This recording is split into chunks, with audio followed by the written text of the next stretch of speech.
నాగేశ్వరరావు గారు, ఎన్నికలు రాబోతున్నాయి, చాలా అంశాలు తెర ముందుకు వస్తున్నాయి. వైఎస్ఆర్ కాంగ్రెస్ పార్టీ ఏం చెప్తుందో చూసాము, కూటమి ఏం చెప్తుందో చూసాము.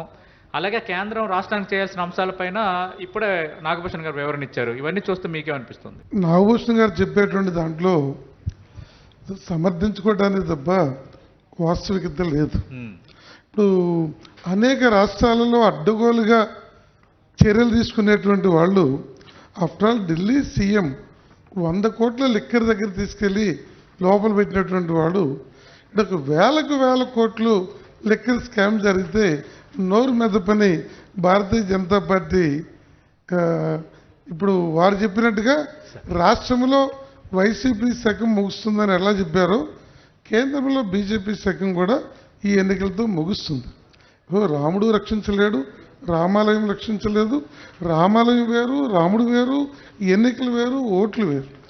అసలు రామాలయాన్ని మోడీ ప్రారంభించడమే చాలా ఆక్షేపణీయం. అంటే ఏపీలో పరిస్థితులు ఎలా ఉండబోతుంది? ఏపీకి సంబంధించినటువంటిది మనం చూసినప్పుడు ఇక్కడ ఏదో చెప్తారే, మనం వంకాయల పుట్టలో కూరగాయల బండి వచ్చినప్పుడు మన ఇంటి ముందుకు వచ్చినప్పుడు మెరుగైన ఏరుకుంటామే ఉన్న వాటిల్లో.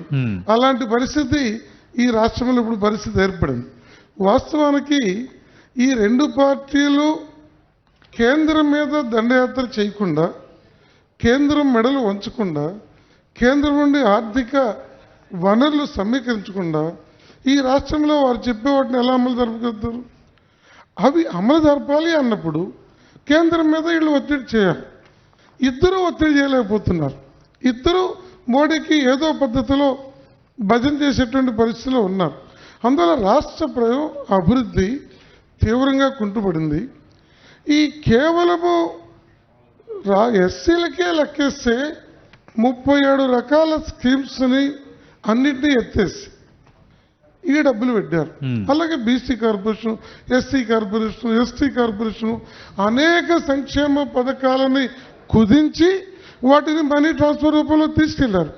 బట్ అదే సమయంలో నిత్యావసర వస్తువుల దగ్గర నుంచి మనిషికి కావలసిన ప్రతిదీ 2 రెట్లు, 3 రెట్లు, 4 రెట్లు పెరిగిపోయినటువంటి పరిస్థితులు మనం చూస్తున్నాం.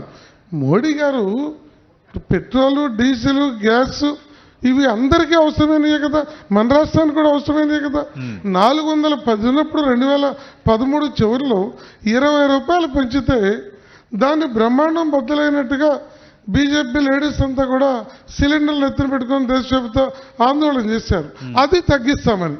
కానీ ఆయన పాలనలో 1150కి వెళ్ళి ఇప్పుడు 900కి వచ్చింది. అంటే ఎలక్షన్స్ గత సంవత్సరం లెఫ్ట్ పార్టీ చేసిన పోరాటం. ఈ నేపథ్యంలో ఈ రాష్ట్రము మా అభిప్రాయం ప్రకారం అయితే ఇవాళ ఇండియా కూటమి ఈ రాష్ట్రంలో ఒక బలమైన శక్తిగా ప్రజలకిలో రోజు రోజుకి పుంజుకుంటుంది. ఈ పుంజుకుంటున్నటువంటి పరిస్థితిని ఇంకా అడ్వాన్స్ చేసి ఈ రెండు పార్టీలను కూడా ఓడించి దేశంలో ఇండియా కూటమి రావడానికి ఉన్నటువంటి అవకాశాల నేపథ్యంలో రాష్ట్రంలో కూడా ఆ మార్పు రావాలని మేము కోరుకుంటున్నాం. అయితే ఇండియా కూటమిలో నుండే ఒక్కొక్క పార్టీ, ఒక్కొక్క నేత బయటకు వెళ్ళిపోతున్న టైంలో మీరంత కాన్ఫిడెంట్ గా ఏ విధంగా చెప్పగలరు ఇండియా కూటమి ద్వారానే అని? మీకు చాలా మోడీ ఎంత చండ శాసనుడు.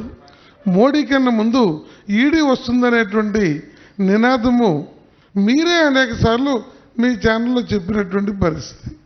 అందువల్ల భయపెట్టి నితీష్ కుమార్ని తీసుకున్నా, మరొకరు తీసుకున్నా చివరికి ఈ రాష్ట్రంలో చంద్రబాబు గారు పోయాడు అంటే అలాంటి భయంతో పోవటం తప్ప ఇష్టపడిపోయారని చెప్పి నేనైతే నమ్మలేను.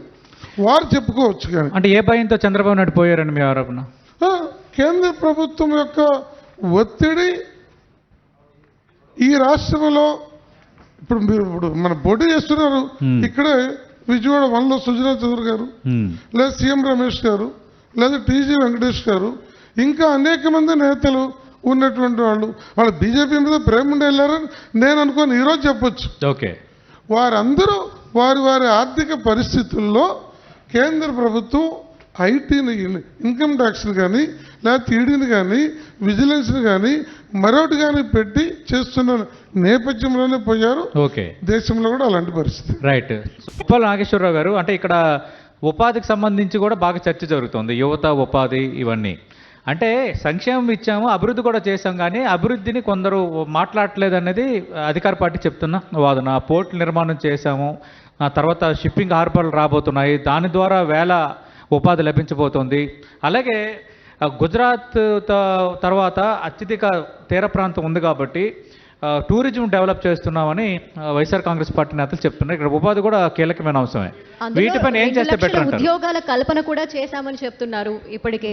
మీరు దీనిపై ఏమంటారు ఉపాధికి సంబంధించి? సతీష్ గారు, మనం ఇప్పుడు ఉదయం నుండి మీరు పెట్టిన కాన్క్లేవ్లో వివిధ పార్టీల నాయకులు మాట్లాడుతున్న వాటన్నిటిని కూడా లక్షలాది మంది 10 టీవీ వీక్షకులు అబ్జర్వ్ చేస్తున్నారు. వాళ్ళందరూ చాలా క్లారిటీతో ఉన్నటువంటి వాళ్ళు. ఇవాళ మేము సిపిఐ పార్టీగా ప్రారంభం నుండి కేంద్రంలో బీజేపీ పోవాలి, రాష్ట్రంలో జగన్మోహన్ రెడ్డి, ఈ రెండు ప్రజాకంటక పాలనలో ఉన్నాయి, వీళ్ళిద్దరిని కూడా అధికారం నుంచి తొలగించాలనే స్టాండ్ మీద మేము వస్తున్నాం. ఇప్పుడు ఇంత తీర ప్రాంతం ఉంది కాబట్టి ఈ తీర ప్రాంతాన్ని అభివృద్ధి చేసే విజన్ జగన్మోహన్ రెడ్డి గారికి లేదు కదా. మళ్ళా ఇప్పుడు ఎలక్షన్ వచ్చినాయి కాబట్టి ఈ మాట చెబుతున్నాడు తప్ప, అసలు ఇన్నిసార్లు కేంద్రంలో ప్రైమ్ మినిస్టర్ దగ్గరికి వెళ్ళి కలిసినప్పుడు ఆయన కేసుల గురించి బెయిల్ గురించి మాట్లాడుకున్నాడు తప్ప రాష్ట్ర ఈ అంశాన్ని ప్రస్తావించినప్పుడల్లా వైసీపీలో అడుగుతున్న ప్రశ్న ఏంటంటే, ఈ ఆరోపణ ఎవరైతే చేస్తున్నారు వాళ్ళ దగ్గరుండి చూసారు జగన్మోహన్ రెడ్డి ఏం మాట్లాడారు, జగన్మోహన్ రెడ్డి ఏం అడిగారని అడుగుతున్నారు. ఇప్పుడు యాక్చువల్గా ఏంటంటే మీరు కూడా అలాంటి క్వశ్చన్స్ అడగక తప్పదు, మేము చెప్పక తప్పదు. కానీ రియాలిటీ ఏంటి, నువ్వు బయటకు వచ్చినాక ఏం ప్రెస్ మీట్ పెట్టావు, నువ్వు బయటకు వచ్చినాక నువ్వేం చెప్పావు, అసలు నీ మెమోరాండం ఏం చూపించావు, నీకు 7 ఉన్నప్పుడు రిజైన్ చేసావు, టీడీపీని రిజైన్ చేయమన్నావు. ఇప్పుడు 22 మంది ప్లస్ 9 రాజ్యసభ ఉన్నారు. నువ్వు అసలు ప్రైమ్ మినిస్టర్ గేట్ దగ్గర ఇందా మా శ్రీనివాసరావు గారు చెప్పినట్టుగా ప్లే కార్డు కూడా పట్టుకోలేదు కదా, వారు రిప్రజెంటేషన్ ఇవ్వలేదు కదా, రాష్ట్ర ప్రజలను మాట్లాడలేదు కదా, హోదాని గురించి నువ్వు అడగలేదు కదా. అందువల్ల అదే కదండి ఇందాక 99 అంటున్నారు. అగ్రిగోల్డ్ విషయం ఉంది, ఇదే విజయవాడలో వచ్చాడు పిలవకుండా. మీరు విస్తృత పోరాటం చేశారు. చేశాను. ముప్పాల నాగేశ్వరరావు గారి కంటే అగ్రిగోల్డ్ నాగేశ్వరరావు అంటే చాలా మందికి తెలుసు. అలా అయిపోయిందండి నా పని. కానీ ఓకే, ఒక గుడ్ కాజ్ కోసం ప్రయత్నం చేసినప్పుడు దాన్ని వెల్కమ్ చేయాలి. అందుకే వేదిక సాక్షిగా నేను వెల్కమ్ చేస్తున్నాను. హిస్టారికల్ థింగ్ అండి. 10,43,000 మందికి ఈ జగన్మోహన్ రెడ్డి గారి చేత ఆయన అడుక్కొచ్చుకునే డబ్బుల్లో అప్పులోంచి మేము డబ్బులు ఇప్పించాం. అది మా పోరాట ఫలితం. అంతకుముందు చంద్రబాబు నాయుడు గారు 142 మందికి 5 లక్షలు చొప్పున అది ఎఫ్ఐఆర్ పోస్ట్ మార్టం రిపోర్ట్ లేకుండా ఇవ్వటం, అది మా ఫైట్. ఆ గవర్నమెంట్ లో ప్రతి క్యాబినెట్ లో కూడా అగ్రిగోల్డ్ ఎజెండా అయింది. అలాగే హైదరాబాద్ కోర్టులో ప్రతి వీక్ చీఫ్ జస్టిస్ చెప్పాడు. ఇవన్నీ ఓకే, అదొక చరిత్ర అనుకోండి. ఇంకా ఇప్పుడు ఇవ్వాలి. ఇప్పుడు తెలుగుదేశం ఏం చెబుతుందో, మేనిఫెస్టోలో వైసీపీ ఏం చెబుతుందో, మా మీటింగ్ వచ్చిన పవన్ కళ్యాణ్ గారు ఏం చెప్తారో రేపు మేము దానికోసం వెయిట్ చేస్తున్నాం. దాని తర్వాత మళ్ళీ మా వైట్ చేస్తాం. ఇక్కడ నేను పవన్ కళ్యాణ్ టీడీపీ బీజేపీ కూటమి కాబట్టి వాళ్ళు ఒకటే ముగ్గురు కలిపి ఏం చెప్తారో చూద్దామండి. ఇప్పుడు మాకు జగన్మోహన్ రెడ్డి గారు ఏం చెప్తారు. కానీ వాస్తవానికి అసలు కింద ఉన్నటువంటి ప్రజలు ఎంత అల్లాడిపోతున్నారండి, రైతులు ఎంత అల్లాడిపోతున్నారండి. ఒక కాలువ గాని ఒక రోడ్డు గాని ఈ గవర్నమెంట్ లో ఇదే అభివృద్ధి చేశాము అనేది 4 పాయింట్స్ ని వేదిక మీద బహిరంగ చర్చకి రమ్మని సజ్జల గారిని కానీ ఇంకొకరు కానీ ఆ పరిస్థితి లేదు. అందువల్ల ఇప్పుడేమంటే భారతీయ జనతా పార్టీ ఏదైతే విద్రోహం చేసిందో ఆ విద్రోహం చేసిన పార్టీతో కలవటం మూలంగా టీడీపీ కూడా నష్టపడిపోతుంది. సజ్జల గారిని ఇక్కడ పెట్టలా, అడిగితే ఆన్సర్లు ఉండవు కాబట్టి. క్లారిటీస్తో ఉపయోగం లేదు. ఎందుకంటే నాగభూషణ్ గారు ఎస్కేపిజానికి ప్రిపేర్ అయ్యి వచ్చాడు, అందుకని బుక్స్ కూడా తెచ్చుకున్నాడు. కానీ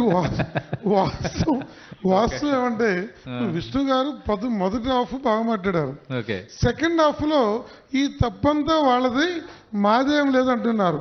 నేను ప్రతిపక్షంలో ఉన్నప్పుడు 7 ఎంపీలు ఉన్నవాళ్ళు హోదా కోసం రాజీనామా చేసి ఛాలెంజ్ చేసినటువంటి వైసీపీ పౌరులోకి వచ్చి 25కి 25 ఇవ్వండి, మెడలు వంచుతా కాళ్ళు పట్టుకుంటా అని చెప్పినటువంటి ప్రస్తుత ముఖ్యమంత్రి 22 పార్లమెంటు లోక్సభ 9 రాజ్యసభ ఉన్న తర్వాత ఒక్కరోజు ప్రధానమంత్రి ఆఫీసు ముందు వీళ్ళంతా గుమిగూడి రిప్రజెంటేషన్ ఇచ్చిన ఫోటో చూపించమనండి, ఉమ్. వార్త చూపించమనండి.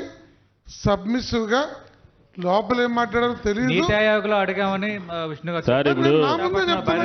నేను ఒకటి ముఖ్యమంత్రి మోదీని కలవడానికి వెళ్ళిన ప్రతి సందర్భంలో అడిగామని వివరణ ఇచ్చారు. వీరిని మెప్పించడానికి మేమేమి చెప్పట్లేదు సార్. ఇప్పుడు ఏంటంటే ఇప్పుడు నిజమే చెప్పాడు. కేంద్రం కేంద్రం చేయాల్సినటువంటి కార్యక్రమాలు ప్రధానమంత్రి దగ్గర ఓకే. వీరు గట్టిగా నిలదీసినటువంటి దాన్ని ఒక్క ఫోటో గాని ఒక్క పత్రికా వార్త గాని బీజేపీ వాళ్ళు ఇయర్ ఫోన్స్ పెట్టుకుంటే మనం మాట్లాడేది ఏమి వినపడుతుందండి. కాబట్టి అంటే ఆ పని వాళ్ళు చేయలేదు. ఇక రెండోది ప్రైమ్ మినిస్టర్ ఓకే. ఈ మొత్తం అసలు తిరుపతిలో కానీ ఇక్కడ కానీ గుంటూరులో కానీ విజయవాడలో కానీ మీకు తలదన్నే రాజధాని అని చెప్పి శంకుస్థాపన చేసిన ప్రైమ్ మినిస్టర్ ఆ బండ పగలగొట్టి 3 మొక్కలు చేస్తానని జగన్మోహన్ రెడ్డి గారు మాట్లాడితే నోరు తెరవని Bharatiya Janata party prime minister, home minister ఉంటే కొత్త ఆరోపణ చేస్తున్నారు. బండ పగలగొట్టడం, జగన్ గారి గురించి మాట్లాడుతున్నారు.